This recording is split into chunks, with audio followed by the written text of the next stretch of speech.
State legislators are finalizing details in a special session tonight. Governor Mark Dayton officially called the session this morning. Last week, he and state GOP leaders agreed on a framework for the budget. Now it's up to legislators to vote on those bills and end the government shutdown. Becky Parker spoke with state officials today and shares their reactions to the compromise. State legislators filed into the Capitol chambers, eager for the long-awaited special session to begin.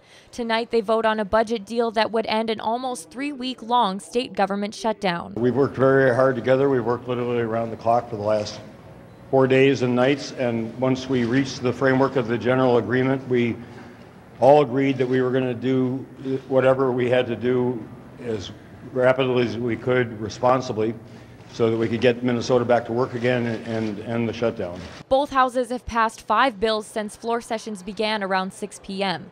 Those cover courts and public safety, colleges and universities, environment and energy programs, transportation, and jobs and economic development programs. You know, it appears that all of the budget bills will be signed. It really isn't all or nothing, but every legislator, clearly has their own election certificate. But in the end, I think it points Minnesota in the right direction. But with 4 bills left and some areas of disagreement, voting could continue late into the night.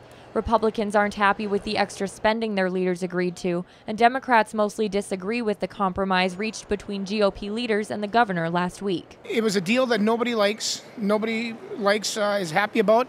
To me, it's a borrow and spend deal. It's not a long-term solution. I have always advocated for a long-term, fair, balanced solution. In just a few weeks, the shutdown has disrupted lives and businesses across the state. This is an agreement that will get Minnesota back to work, and we'll get it back to work as quickly as possible.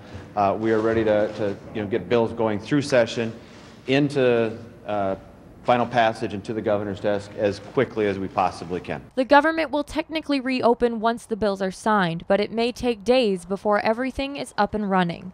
Becky Parker, Lakeland News.